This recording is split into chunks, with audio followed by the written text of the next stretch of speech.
ദൈവനാമത്തിന് മഹത്വം ഉണ്ടാകുമാറാകട്ടെ. ഇന്നുവരെ ജീവിപ്പാൻ ദൈവം തന്ന ഉപകാരങ്ങളെ ഓർത്ത് സ്തോത്രം ചെയ്യാം. ഞാൻ Kurian M Chacko. 1994 May 18 India രാജസ്ഥാനിലെ പൊഖറാനിൽ നടത്തിയ ആദ്യ ആണവ പരീക്ഷണത്തിന് നൽകിയ ഓമനപ്പേര് മന്ദഹസിക്കുന്ന ബുദ്ധൻ എന്നതായിരുന്നു. ഒരു എറുമ്പിനെ പോലും കൊല്ലരുതെന്ന് പഠിപ്പിച്ച ബുദ്ധൻ തികച്ചും ഒരു അഹിംസാ സൈദ്ധാന്തികനായിരുന്നു. എന്നിട്ടും ഈ ബുദ്ധന്റെ പേര് ബോംബ് പരീക്ഷണത്തിന് നൽകി എന്നത് പലർക്കും എന്ന പോലെ ഈ ഉള്ളവനും മനസ്സിലാകാത്ത കാര്യമാണ്. 50 വർഷം കഴിഞ്ഞപ്പോൾ 970 കോടി രൂപ മുടക്കി നിർമ്മിച്ച പുതിയ പാർലമെന്റ് മന്ദിരത്തിന്റെ ചോർച്ചയെപ്പറ്റിയുള്ള വിവരം വായിച്ചപ്പോൾ സാധാരണക്കാരുടെ കൂടെ ബുദ്ധനും ചിരിച്ചിരിക്കാം. പാവപ്പെട്ടവരുടെ വീട് ചോർന്നാൽ കീഴെ വെക്കുന്ന അതേ ബക്കറ്റ് തന്നെയാണ് പാർലമെന്റ് മന്ദിരം ചോർന്നപ്പോഴും വച്ചതെന്ന് ദൃക്സാക്ഷികൾ പറഞ്ഞതായി കേട്ടു. ആ ബക്കറ്റിൽ വീണ വെള്ളത്തുള്ളികൾക്ക് വെറും ചിരിയുടെ തണുപ്പ് അനുഭവപ്പെട്ടു പോലും. കേരളത്തിൽ ബക്കറ്റ് അതിരുവിട്ട് ചിരിച്ചത് 1970കളുടെ തുടക്കത്തിലാണ്. കുടുംബാസൂത്രണ ശസ്ത്രക്രിയയ്ക്ക് വിധേയരാകുന്നവർക്കെല്ലാം ഓരോ ബക്കറ്റും അതിൽ നിറയെ സാധനങ്ങൾ നൽകുന്ന പരിപാടി അന്ന് എറണാകുളം ജില്ലാ കളക്ടർ ആയിരുന്ന എസ് കൃഷ്ണകുമാർ ഔറകളാണ് ആഘോഷമാക്കിയത്. 1970കളിൽ തുടക്കമിട്ട കുടുംബാസൂത്രണ പരിപാടി വർഷങ്ങളോളം നീണ്ടുനിന്നു. ആ കാലത്ത് വീട്ടാവശ്യത്തിന് മാർക്കറ്റിൽ നിന്ന് ബക്കറ്റ് വാങ്ങി മടങ്ങിയവരെ നോക്കി ജനം ചിരിച്ചത് അവർ ശസ്ത്രക്രിയ കഴിഞ്ഞ് വരുന്നവരാണ് എന്ന് വിചാരിച്ചാണ്. അതോടെ കടകളിൽ ബക്കറ്റ് വിൽപ്പന ഇടിഞ്ഞു, ബക്കറ്റുകൾ കരഞ്ഞുപോയി എന്ന് പറയാം. അതുമൂലമാണോ എന്നറിയില്ല, പിൽക്കാലത്ത് കുടുംബാസൂത്രണം എന്ന വാക്ക് തന്നെ ഇല്ലാതെയായി. പകരം കുടുംബക്ഷേമം നിലവിൽ വന്നു. അധികം സംസാരിക്കാത്ത ആളും ചിരിക്കാത്ത ആളുമായിരുന്നെങ്കിലും കുറച്ചു ശബ്ദം കൂടുതൽ അധ്വാനം എന്ന ഇന്ദിരാഗാന്ധിയുടെ ആദർശത്തെ പിന്തുടർന്ന് നമ്മുടെ മുൻ പ്രധാനമന്ത്രി പരേതനായ ഡോക്ടർ മൻമോഹൻ സിംഗ് അദ്ദേഹം നന്നായി ചിരിച്ചുപോയ ഒരു സന്ദർഭത്തെക്കുറിച്ച് കേട്ടിട്ടുണ്ട്. കേരളത്തിന്റെ ജനക്ഷേമ തൽപരരായ നേതാക്കൾ കക്ഷി രാഷ്ട്രീയ ഭേദമില്ലാതെ ഒന്നുചേർന്ന് പാസാക്കിയ പ്രമേയം വായിച്ചപ്പോൾ അദ്ദേഹം ചിരിച്ചുപോയത്രേ. ഇന്ത്യയിലെ എല്ലാ സംസ്ഥാനങ്ങളും ഹൈവേക്ക് 45 മീറ്ററിലധികം സ്ഥലം വീതിയായി ലഭിക്കുമെങ്കിൽ ഞങ്ങൾക്കത് വേണം എന്ന് പറഞ്ഞ് എങ്ങനെയും സ്ഥലം ഏറ്റെടുത്ത് കൈമാറാൻ ശ്രമിക്കുമ്പോൾ കേരളത്തിലെ ഹൈവേക്ക് 45 മീറ്റർ വേണ്ട, 35 മീറ്റർ മതി എന്ന് ഒരുമനപ്പെട്ട് കേന്ദ്രത്തോട് ഉണർത്തിക്കുകയാണ് ചെയ്തത്.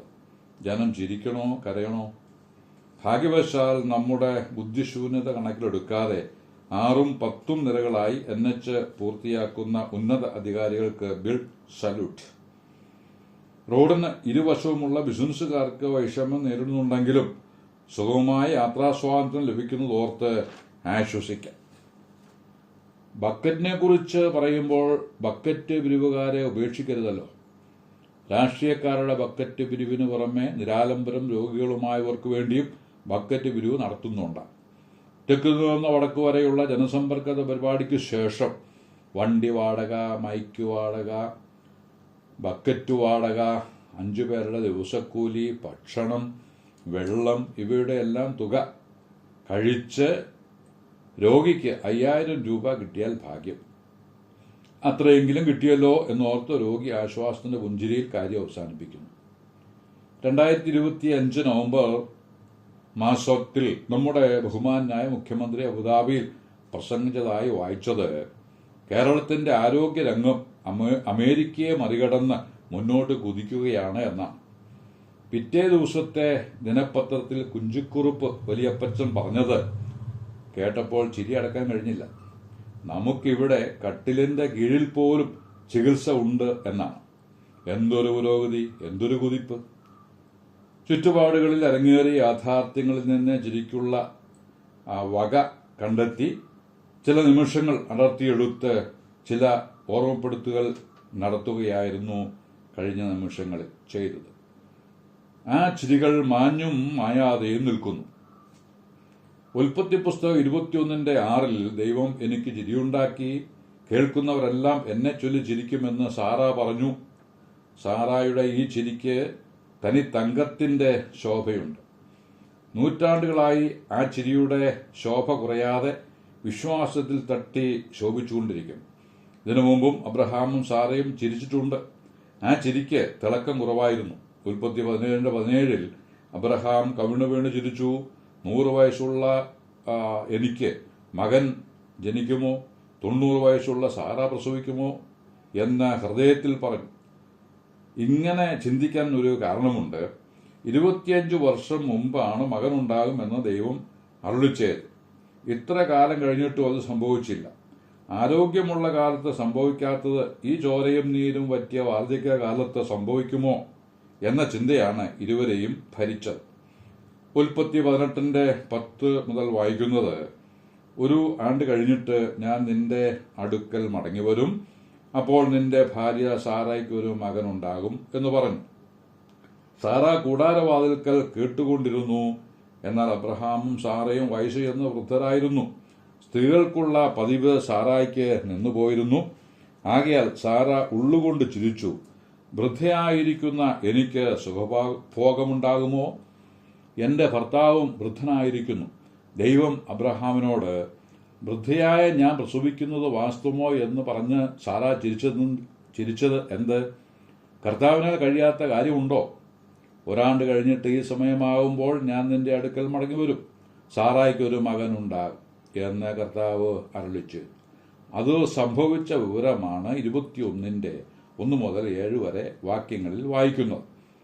ഈ വിവരങ്ങൾ എബ്രായ ലേഖനകാരനിലൂടെ പരിശുദ്ധാത്മാവ് ഈ കാലഘട്ടത്തിൽ ജീവിക്കുന്ന നമുക്കും ബോധ്യമാകത്തക്ക നിലയിൽ എബ്രായ ലേഖനം 11:9 മുതൽ 12 വരെ വാക്യങ്ങളിൽ രേഖപ്പെടുത്തിയിട്ടുണ്ട്. വിശ്വാസത്താൽ അബ്രഹാം വാഗ്ദത്ത ദേശത്ത് ഒരു അന്യദേശത്ത് എന്ന പോലെ ചെന്ന് വാഗ്ദത്തത്തിന് കൂട്ടവകാശികളായ ഇസ്ഹാക്കിനോടും യാക്കോബിനോടും കൂടെ കൂടാരങ്ങളിൽ പാർത്തും കൊണ്ട് ദൈവം ശില്പിയായി നിർമ്മിച്ചതും അടിസ്ഥാനങ്ങൾ ഉള്ളതുമായ നഗരത്തിനായി കാത്തിരുന്നു. വിശ്വാസത്താൽ സാറയും വാഗ്ദത്തം ചെയ്തവനെ വിശ്വസ്തനെന്ന് എണ്ണുകയാൽ പ്രായം കഴിഞ്ഞിട്ടും പുത്രോത്പാദനത്തിന് ശക്തി പ്രാപിച്ചു. അതുകൊണ്ട് ഒരുവന് മൃതപ്രായവനായവനു തന്നെ പെരുപ്പത്തിൽ ആകാശത്തിലെ നക്ഷത്രങ്ങൾ പോലെയും കടൽപ്പുറത്തെ എണ്ണിക്കൂടാത്ത മണൽ പോലെയും സന്തതി ജനിച്ചു എന്ന് എഴുതിയിരിക്കുന്നു. ആ കൂട്ടത്തിൽ പെടുവാൻ വിശ്വാസത്താൽ സാധിച്ചവരെ ഓർത്ത് സ്തോത്രം ചെയ്യുന്നു. നിന്നിൽ സകല ജാതികളും അനുഗ്രഹിക്കപ്പെടുമെന്നുള്ള സുവിശേഷം അബ്രാഹാമിനോട് മുമ്പുകൂട്ടി അറിയിച്ചു. അങ്ങനെ വിശ്വാസിയായ അബ്രാഹാമിനോട് കൂടെ അനുഗ്രഹിക്കപ്പെടുന്നുവെന്ന് ഗലാത്യർ 3:8-9 വാക്യങ്ങളിൽ പറഞ്ഞിരിക്കുന്നു.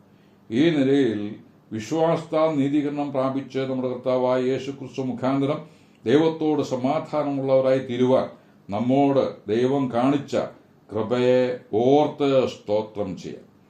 മുഖത്ത് പ്രത്യാശയോടെ ചിരി തന്ന കർത്താവിനെ സ്തുതിച്ച് നാളുകൾ കഴിപ്പാൻ അവിടുന്ന് നമ്മെ സഹായിക്കട്ടെ എന്ന് ആശംസിച്ച് വാക്കുകൾക്ക് പൂർണ്ണവിരാമം കുറിക്കുന്നു. ദൈവനാമം മഹത്വപ്പെടുമാറാകട്ടെ.